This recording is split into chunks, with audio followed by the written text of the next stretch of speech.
Bom dia, boa tarde, boa noite, sejam todos muito bem-vindos. Rodrigo Urso aqui, junto com o Arthur Rossi, para mais uma incursão a essa nova temporada de Black Mirror. A gente estava tão na expectativa, a gente pediu, a gente implorou, a gente torceu, a gente começou esse revival muito antes de saber que existiria uma sexta temporada, e aí a Netflix entrega esta sexta temporada. Controversa, delicada, mas morna, tem um detalhe ou outro que é interessante. A gente está mal acostumado em termos de Black Mirror. Eu estou vendo uma galera que, não gostei. O hater está alto, mas porque a própria Netflix nos acostumou mal. Os outros episódios, eles são tão interessantes, eles são tão intensos, que a hora que eles entregam alguma coisa mediana, automaticamente a gente imagina como medíocre.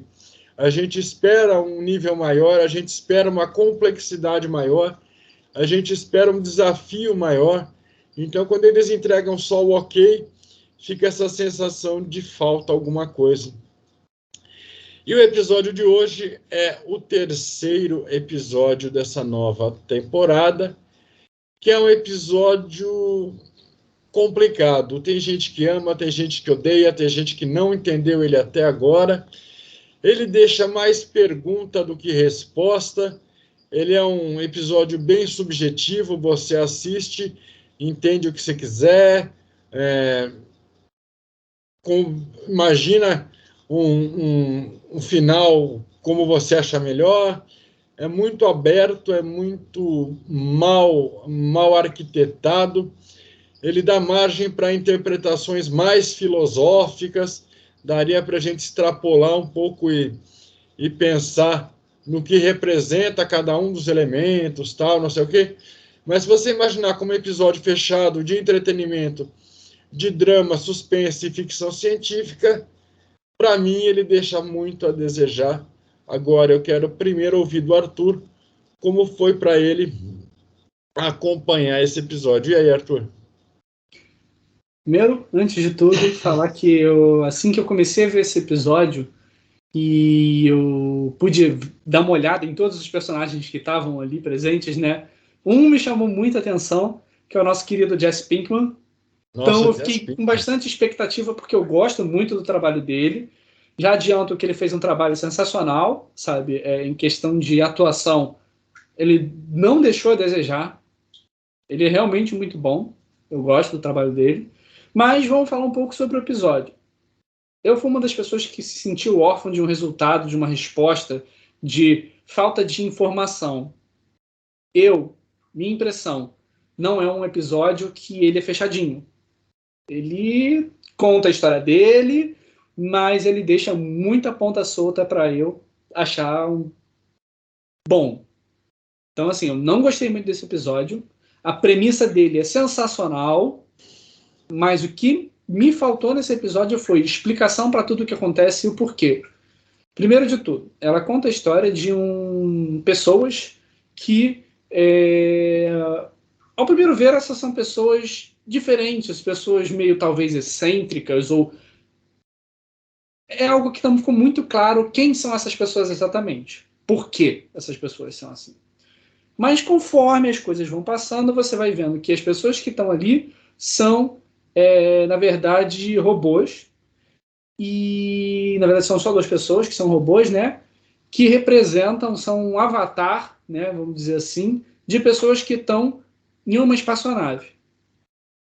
Já achei muito contrastante a ideia de termos uma espaçonave desse tipo, desse naipe, e a tecnologia que mostrava na época. Parecia até uma tecnologia inferior à que a gente tem hoje. Então eu já achei estranho. Falei, beleza, eles vão responder isso no final. Não tem resposta sobre isso. Se você assiste esperando que vai isso, ou vai mostrar, não, era uma simulação, ou se fala, está muito implícito. Eu não captei. A segunda coisa que eu não gostei foi esse homem, ele é perseguido, um deles, e que não é o Jesse Pinkman é um dos outros robôs, é o outro robô. Esse outro cara é perseguido e matam a família dele. É um spoiler, mas assim, pegam a família dele. E o cara começa a ficar louco. Até aí, cara, faz todo sentido. O cara fica louco porque mataram a família dele. E eram pessoas de verdade, não eram robôs. Aí eu logo pensei, pô, vão atrás da família do Pinkman. Não vi, assim, nada de tipo, acontecendo. E conforme as coisas vão passando, o cara vai ficando maluco. E o Pinkman chega pra ele e fala assim, faz o seguinte, usa o meu robô e vai pegar um ar, vai respirar. Só que o cara ele começa a ficar maluco. Isso eu achei bem previsível, né? Algumas atitudes que ele ia tomando. Já achei que seria bem previsível que iria acontecer. Isso é muito bem construído, inclusive. É bem mostrado como é que a evolução dessa etapa. Mas fica muito nisso. Ele começa a criar conflito, ele começa a mentir, ele começa a enganar um ao outro. E aí vai ficando nisso. Você descobre que é a espaçonave, papapá. Mas por que essa espaçonave existe? Para onde ela está indo? Ela está orbitando a Terra? Por que eles estão lá em cima? Por que eles estão fazendo isso? Quem são essas pessoas? Aí você começa a questionar. Poxa, mas beleza, pode fazer, já quebrou o avatar dele e ele está usando o outro rapaz? Por que não cria um outro para ele? Não explica, mas quem é que pôs ele lá em cima? Não explica. Então, assim, é uma história interessante, mas muito mal fechada. Não me agradou o episódio. Eu só não achei o episódio horroroso porque a história em si não é ruim e porque as atuações nela me agradaram, especialmente a do Pinkman. Mas, assim, bizarro. E você teve a mesma opinião? Eu tive muita coisa parecida com a tua experiência. Eu acho que o episódio todo praticamente são 4 atores. É o Pinkman, que o ator não chama Pinkman, mas para nós ele sempre vai ser o Pinkman. Vai ser eternamente. Exatamente. Aí tem esse companheiro de viagem dele. Aí você tem a esposa do Pinkman, o filho do Pinkman. É basicamente os 4 episódios todo. Porque a família desse colega dele morre no comecinho, não é um spoiler. E aí você fica perguntando quem são aqueles vândalos, como eles sabiam do Avatar, porque eles vão lá para matar o cara sabendo que ele é um Avatar, sabendo que ele é um robô. Não é um assalto por assalto. E aí é colocado que eles estão indo para algum lugar e que essa espaçonave que eles estão precisa ter 2 tripulantes para funcionar, obrigatoriamente. Por isso que eles estão em 2.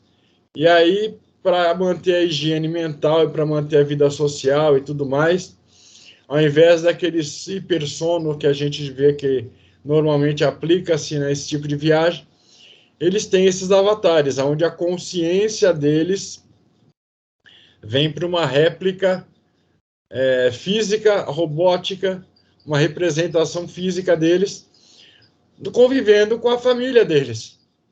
Então, você tem esse colega dele, que agora não tem mais para onde ir, nem o que fazer. E aí, o Pinkman já está num momento difícil com a família dele. Realmente, os atores estão muito bons, eles salvam o episódio. Mesmo o episódio sendo ruim, você não consegue caracterizar como ruim, porque as atuações são muito boas, muito boas.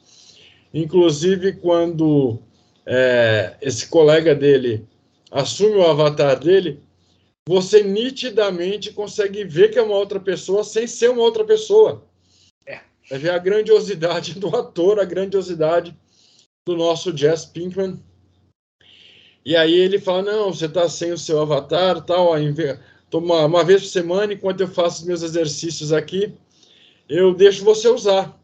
Aí perguntou para a mulher dele, falou, tô pensando, fazer assim, assim, o que você acha, tal. Ela falou, tudo bem, eu acho que é importante, eu levo ele para a floresta, eu levo ele para conhecer os lugares, os arredores aqui e tal, não sei o quê. Só que como o relacionamento do Pinkman e da mulher dele já estava mais morno, já estava mais corriqueiro, esse astronauta, esse amigo dele, veio para dar uma apimentada na coisa E não no sentido sexual, mas no sentido de atenção, no sentido de novos interesses. Ele incentiva a mulher a ler, ele indica livros para que ela leia. Então ela se sente novamente parte do mundo dele, sabendo que não é ele, sabendo que é o colega. Só que fatalmente o que a gente imagina que vai acontecer, acontece. Esse cara se apaixona pela mulher dele. A mulher dele que, apesar de no fundo querer, nunca deu confiança pro cara, nunca pensou em trair, nada. E aí a coisa vai se desenrolando, ele vai querendo cada vez mais tempo no avatar do Pinkman, na desculpa de pintar um quadro, porque ele é um exímio desenhista, tal, ele quer, vou pintar esse quadro para você pôr na tua casa, tal. Aí ele propositalmente sabota esse quadro e põe a culpa no filho do cara. Ah, não, foi seu filho que estragou o quadro. Eu vou ter que voltar lá de novo para poder reformar. E aí ninguém mais quer ele ali, a mulher já saturou, já viu que ele vai querer outras coisas, que ele vai querer... Ele quer tomar o lugar do Pinkman e é inaceitável. E aí, na minha cabeça, a coisa estava se desenvolvendo de uma forma... Só que o próprio plot que eles vão te vendendo ao longo do episódio, o próprio episódio subverte. Porque tem uma hora que ele fala, olha, deu um problema assim na nave, sai lá fora e eu vou te guiando por aqui. E para sair lá fora, você precisa deixar a tagzinha, que é um colar que eles usam, que é o que dá acesso a esse avatar, dentro de uma bandeja, com essas bandejas de aeroporto. Então você deixa tudo que for de metal ali, todo anel e tudo mais.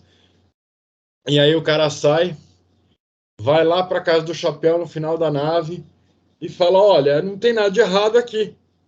Na hora, o que você pensa? Você fala, o cara vai matar ele e vai tomar o lugar dele na família. Mas aí você lembra que o próprio episódio já disse que precisa ter 2 pessoas dentro da nave para operá-la de forma minimamente satisfatória. Então já automaticamente subverte isso aí. Você fala, não, ele não vai matar o cara, porque ele precisa do cara na nave. Então o que será que vai acontecer? Aí a hora que o cara entra, fala, não estava com problema. Ele pega e entrega a tag para ele. E aí eu vou parar por aqui, porque eu vou deixar vocês assistirem para verem o que aconteceu, o porquê que aconteceu. Como o Arthur disse, é mais pergunta do que resposta, mas se vocês se atentarem aos pontos que ele colocou e que eu coloquei, talvez vocês vão enxergar da forma que nós enxergamos. Quer dizer, mesmo num episódio mais caótico, você tem muita coisa legal para levar em consideração. Arthur, mais alguma coisa que você quer complementar? Não, tudo dito. É nóis, valeu!